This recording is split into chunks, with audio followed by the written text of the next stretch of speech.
Only a high school diploma? Dropping out of middle school is kind of sketchy, isn't it? Look, there's a reason for that. No need to explain. Our worlds are just different, okay? You don't have to put it like that. I'm married, 33 years old. I have been married to my husband David for 10 years. We have a first-grade daughter named Betty, making us a family of 3. I have loved drawing since I was a kid and now I work in the arts. Currently, I'm pregnant with our second child. As my belly grows, each day becomes increasingly challenging. Despite his busy schedule, David tries to come home early. He even takes time off work to handle chores and childcare for me. Life was good for our little family, but something started bothering me recently. We live on the first floor of a high-rise apartment building. The other day, while coming back from shopping, I saw a woman moving into our building. Turns out she's Emma, a classmate from middle school. I hadn't seen Emma since a get-together right after middle school. When she noticed me, she said, "Wait, Mary? You live here too?" "Yeah, what about you? Moving in today?" Apparently, Emma had just moved into the building. Her face fell when she realized I was also a resident. Living in the same high-rise as a dropout? Unbelievable. You see, I'm a dropout just like Emma said. I had reasons not to pursue further education after middle school, but I never told Emma. Last time we met, Emma had mocked me for being a high school dropout, and it seemed like nothing had changed. She was still belittling me. Annoyed, I listened as Emma continued. "So what floor are you on? I'm on 35. I realized Emma was trying to show off based on the floor number in the apartment building. I answered truthfully, "I'm on the first floor."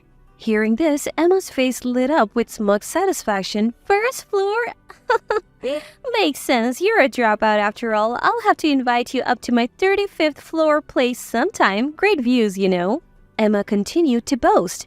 Emma apparently worked at a major corporation after graduating from college up until last year. Now, she plans to start her own business and use this high-rise apartment as both her home and office. So that basically makes me the CEO. What about you? Do you work? When Emma asked, I began to explain my work. "Yeah, I'm in the art business." Emma interrupted. "Art? You mean like drawing? That's a job?" Feeling belittled, I snapped back. I've turned what I love into a career, and it is a real job. Emma ignored me, saying, "Well, it must be so nice working within the household income. What's your goal, like $900 a month?" I just listened in silence, not having the energy to retort. People like you who dropped out live in a different world from elites like me. Just then, David and our daughter Betty, dressed in work clothes, walked up. "Mom." "Oh, Mary, do you know each other?" When David spoke to me, Emma looked up and down and laughed. "Is this your husband in work clothes?" Feeling insulted, I finally snapped back. "Why are you laughing? That's rude." Emma continued unapologetic. "I wasn't laughing. He's just the type I would expect for a dropout like you. 2-income family on the first floor. He must not make much either." Finally, I had enough of Emma's rudeness. "How dare you say that about my husband? Apologize." Emma laughed and said, "Why would I apologize? By the way, are you pregnant?" It was then she finally noticed my pregnancy. "Yes, I'm 7 months along." "Must be tough financially with another child on the way." "Can you even afford to live here?" I didn't want to hear any more of Emma's snide comments. I grabbed David and Betty and headed home. Emma called out after us, "See you. Come up to the 35th floor if you ever want a good view." But I ignored her and went inside. I couldn't shake my anger at Emma all day. Why did she have to say those things? That night, after Betty had gone to sleep, David asked me what had happened. I told him about Emma, how she had made fun of me for being a dropout and belittled my work. David's face turned red and he seemed even angrier than I was. David knew about my past, including the fact that I dropped out of school and chose to marry me with a complete understanding of who I am. We decided to keep our distance from Emma since the anger towards her didn't seem to subside for a while. Luckily, we didn't run into Emma for a month, allowing us to live our lives peacefully. Then one day, we received a postcard for a school reunion. I still get along well with my middle school friends, so after getting a few messages about meeting at the reunion, I decided to go. While I looked forward to catching up with friends, I was also a bit concerned about running into Emma and hearing her unwelcome comments. But thinking that after having a baby, I would have fewer chances to meet my friends, I set aside my worries about Emma and decided to attend the reunion, and then the day of the reunion arrived. The reunion took place in a rented hotel ballroom. As soon as I arrived, I met up with friends I hadn't seen in years, and we immediately fell into enjoyable conversation. It had been a long time since we had all caught up, and there was so much to talk about. Our friend group has always been tight-knit regardless of gender. Some have become mothers, others fathers, and we all love catching up about our families and careers. But then, out of the blue, we heard Emma's voice from behind. "Ugh, breathing the same air as poor people is making me sick." As expected, Emma had shown up too. We hadn't noticed her since we were only speaking with friends we were actually close to. Emma was wearing heavy makeup and a flashy dress that seemed out of place. Both my friends and I sighed at her over-the-top appearance and her consistently bad attitude. Even back in middle school, she was self-centered and made awkward comments. She was someone we tended to avoid. Nothing has changed. Even now at 33, she is as obnoxious as ever, and we couldn't help but roll our eyes. One friend finally broke the silence. "Emma, who are you calling Pool?" She replied, "Who else? But Mary. She's a dropout, so she's poor and lives on the first floor. I live on the 35th. It's like a master-servant relationship." Emma laughed after saying this. A few friends were angered by her comments and confronted her, but Emma showed no signs of remorse. She continued, "If you don't want to be called poor, why don't you move to an older apartment that suits you, haha?" Completely oblivious to the looks she was getting, she continued to belittle me. "Why don't you just leave, you $900 a month earner? From this reunion and from that fancy apartment building." Hearing this, my friends looked puzzled and asked, "Mary, do you only earn $900 a month?" I replied, "No, that's just what Emma believes." While we were talking, Emma interrupted, "What are you two whispering about? Mary's living comfortably on her husband's income, doing a part-time job because she's a dropout, and I am a CEO. That's when a male classmate nearly spoke up. Emma, do you not know Mary is a well-known artist? Upon hearing this, Emma looked baffled and asked, "An artist? Who cares?" I decided to come clean with Emma, not wanting to let her arrogance ruin the mood of the reunion any further. I actually studied art in France right after middle school. I didn't complete a formal program, so you could say I dropped out. Upon hearing this, Emma scoffed. "What? France? Studying? Art is just a hobby, isn't it? You're still a dropout who ran away because you didn't want to study." Emma clearly didn't get it, so I elaborated a bit more. I spent several years training, and now I manage an art gallery while also creating my own works. Believe it or not, I have fans and have even held my own exhibitions. Some classmates here have even bought my art. In reality, I was a young artist known within certain circles. After training in France, I returned to New York and kickstarted my career as an artist, which finally blossomed in recent years. As for David, we met at one of my exhibitions and clicked instantly, which led to marriage.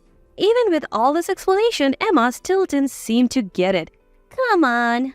An exhibition is still just play, right? I am a CEO. I'm clearly winning here." Exasperated, I replied, "This isn't about winning or losing, Emma. You may think I'm foolish for pursuing art, but I take my work seriously." Emma, not wanting to concede, fired back, "Then why are you living on the first floor? If you're making that much money, you should be living on a higher floor." "There is a reason we are living on the first floor," I explained. "We were on a different floor before, but given that I'm pregnant and elevators can take forever here, we moved to the first floor for convenience." Emma seemed unwilling to accept my explanation. My friends all knew about my career, and even classmates I wasn't particularly close to had heard I was an artist. Emma probably never considered that possibility, given that she had zero interest in art and looked down on me for being a dropout. And I had another secret. Just as I was about to reveal this, I saw David and Betty at the entrance. "Mom!" Betty comes running towards me, followed by David chasing her from behind. David, scratching his head, says, Sorry about that, got pulled into some work stuff. Brought Betty along too. While David and I were talking, Emma blurted out, "Wait, who is this handsome man, your husband? He was in work clothes last time. Why the suit now?" David was indeed dressed sharply today. Emma couldn't take her eyes off him, so different from the work clothes she saw him in before. David began greeting my friends. Thank you for always being kind to my wife. Is everything to your satisfaction? Please let us know if there is anything you need. Just then, the organizer rushed over. Thank you for providing this venue for free. The food and drinks are top-notch. Really, thank you. The truth was, this hotel belonged to David's parents, and he was now the CEO. David had generously offered the venue free of charge for the reunion. Emma's face turned pale upon hearing this. "You are a CEO's wife?" She had looked down on me as poor, but here I was, an artist and a CEO's wife.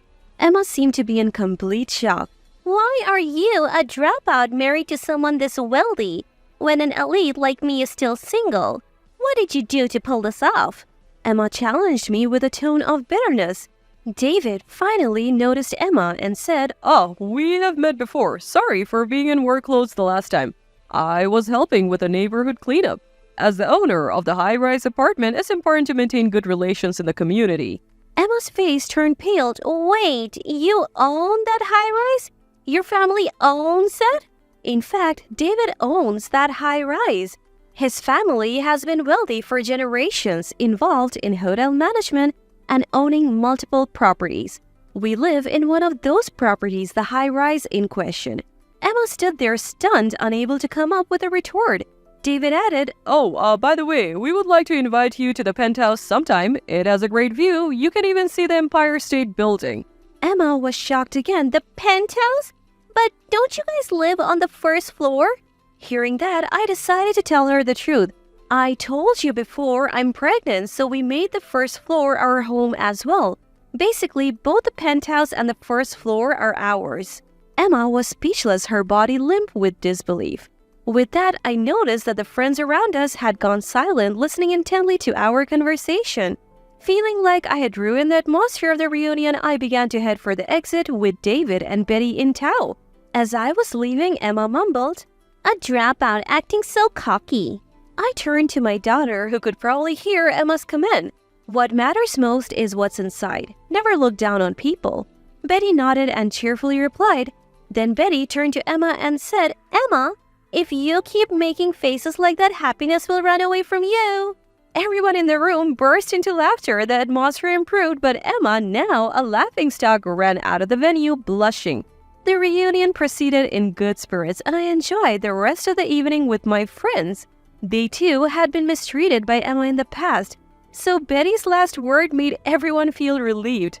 Months passed and we never encountered Emma at the high-rise again. So one day when David came home, he told me that Emma had finally moved out of the luxury high-rise. According to David, turns out Emma had been skipping rent for 3 months. I even had a lawyer come in to issue an eviction notice. She then skipped town almost overnight. Hearing this, I was floored. David mentioned that the room Emma had rented was left just as it was, furniture, clothes, and all. Apparently, she took her expensive stuff and computer but left everything else as it is. At first, I suspected something shady, but soon after, I got an update on Emma from a friend. Turns out Emma was pretending to be a successful entrepreneur, but in reality, she was practically jobless. She had some savings from her corporate days, allowing her to live comfortably for a while. But of course, that lifestyle couldn't last. She couldn't pay the rent anymore and had to move out. She didn't even have another place lined up, so she left her furniture and clothes behind because she didn't have the money to dispose of them. Learning the truth, I was thoroughly disgusted by how Emma remained a burden to others till the end. Emma has such a terrible personality that even in her crisis, she has no friends or colleagues who would help her. Now she's living alone in an old apartment. She's scraping by with part-time jobs to make ends meet. She used to brag about being a lead and look down on me, a college dropout. I bet her pride is shattered now. I can only hope that she learns to live a more humble and earnest life going forward. As for me, I continue to enjoy my life painting pictures and spending time with my daughter and husband. Our family of 3 gets along wonderfully, and I'm excited that we will soon become a family of 4, including the baby on the way. I intend to keep doing everything I can to protect my family's happiness.